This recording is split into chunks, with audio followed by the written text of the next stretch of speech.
G'day, my name's Nigel Withers. I've grew up in WA, grew up in Perth, and about 30 years ago moved to Sydney to find work, and I've lived there ever since. Now, most of my family's still back here in Perth, so I came back here in mid-December, intending to stay for a month, catch up with them, and it's now mid-March and I'm still here. So yeah, things happen. Now, I've made good use of that time by getting a bike and riding all over the place. I've ridden over 3,000 kilometres since I've been here. It's not a bad effort. I've been all over the network around Perth. And I've discovered two things. One, it's a fabulous network. It's really good. Beats the hell out of Sydney. So that's good news. Two, the bad news. The wayfinding signage to help out newbies like me is absolutely atrocious. It's hopeless. It's terrible. It's garbage. And what gets me is that the warning signage or the safety signage that's splattered everywhere, like outside train stations, etc., is first class. It's really good. It's big, it's bright, it's vibrant, it's easy to see. So how can the people that did that make such an absolute mess of the wayfinding signage?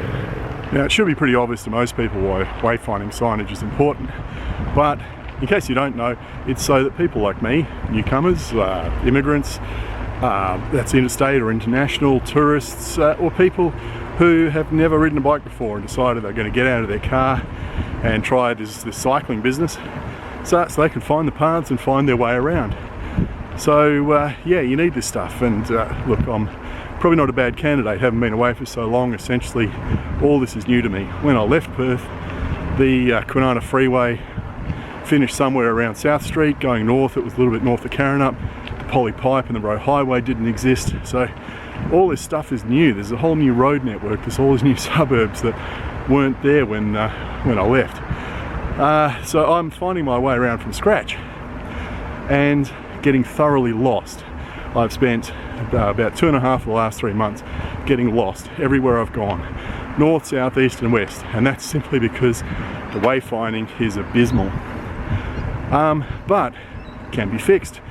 What are the problems? Well, the first is there's a lot of locations where there should be signage where there is no signage.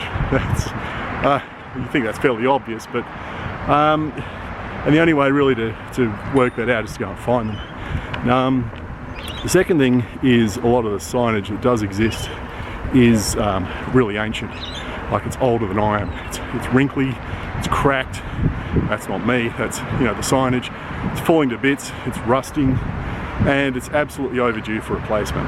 And that should be pretty obvious by just going around and doing an audit. Now, when I actually get up close to this sign, I can see why it's so hard to read apart from the small lettering.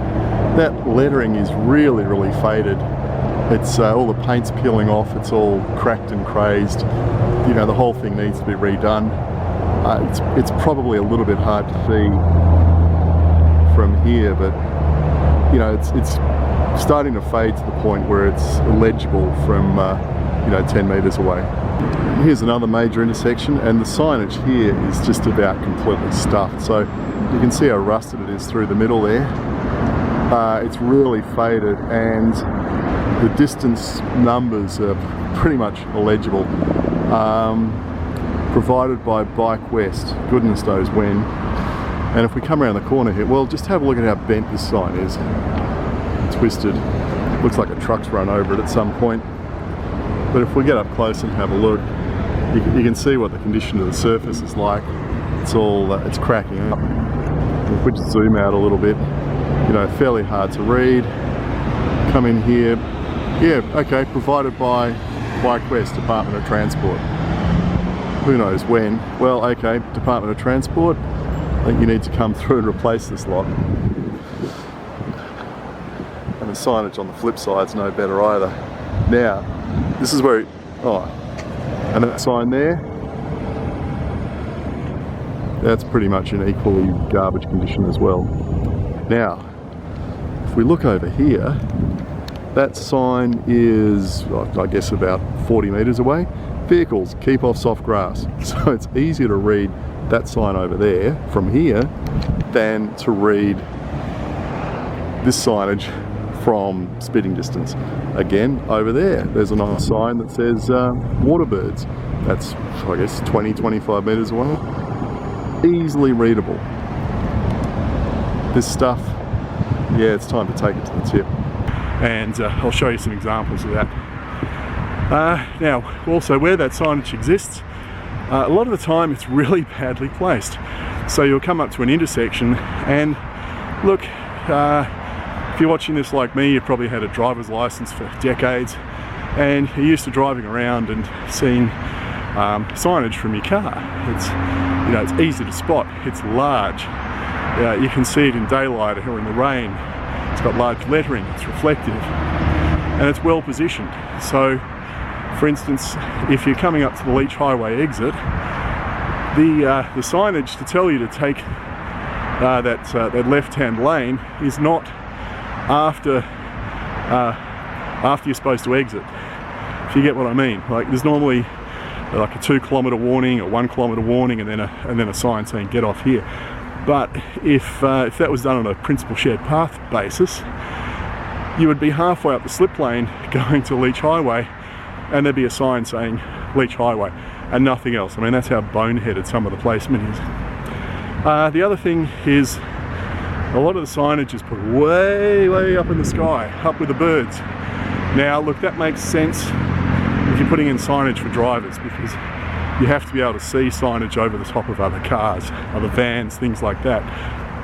So you want to put it 10 feet off the ground. But out here on this path like this in Kings Park, there are no cars, there are no vans, there's no trucks, there's no buses. You don't have to put it way up there with the cockatoos in order for me to see it over the top of something else. So it should be down around eye level, you know, just no more than 5 feet or a metre and a half off the ground. So far this is about the only example of signage I've found which is at a reasonable height for cyclists. I mean that sign, that lower sign, is right in my eye line, and that one above it, well, it's a little bit too high, but it's not too bad. Now if I walk over here and have a look, let's just spin the camera around. And there you go, it's actually below my head height. Now, it's decrepit as hell, it's rusty, it's fading, it's falling to bits, but at least it's in my line of vision. So I'll give that one 2 out of 5.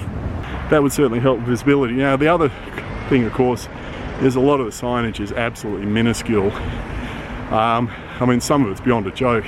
It's like the size of a cigarette packet. That's, if you know what a cigarette packet is, you know, tiny, and then the rest of it's not much better. So that means the lettering on that signage is absolutely minuscule as well. Now when I'm riding along somewhere like this, I'm only doing about, well, I'm crawling at the moment, but normally I'd be going 25 kilometres an hour, 8 metres per second. I should be able to read a sign, comprehend it, and work out where I'm going a couple of seconds before I get to that turn. So I've got time to make a decision about what I'm going to do. Brake, turn, go straight ahead, etc. Which means if I'm doing 8 metres per second, the signage should be visible from, I don't know, 15, 25, 30 metres away. Now the crazy thing is, there's warning signage all over the place, warning me of birds and maintenance vehicles and all sorts of stuff, which does that because it's large, it has large lettering. The wayfinding signage in a lot of cases is only visible 2 or 3 metres away, which is pretty silly.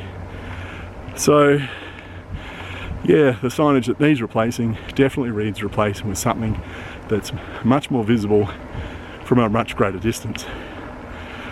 It's only a slight hill, but try doing it one-handed. So yeah, hopefully they're the main points. So 1, non-existent signage. 2, signage way too high up to be visible. 3, existing signage cracked, decrepit, rusted, faded, had it. 4, signs are too small, hard to find, and the writing's too hard to read on them. Now the other thing I would suggest is number 5, and that is use stencils on the road a lot more liberally. And the reason for that is there are stencils in some locations, particularly around Freo, and they're big, they're bright, and although they have faded a little bit over with time, they're really easy to see, and they're really obvious, and they're really good. I think they work really well. But, you know, again, I've hardly seen them anywhere else. Like, there's a few in Subi. They have the same problems the other ones have. Too small, too faded, badly positioned. Well, at least they're on the ground, they're not way up in the sky, which would be kind of impossible. So yeah, that would be my fifth recommendation, is go, you know, get out the tin of paint, a paintbrush and some stencils, and start putting some wayfinding directional stuff on the paths as well, because paths are brilliant. The network's pretty damn good.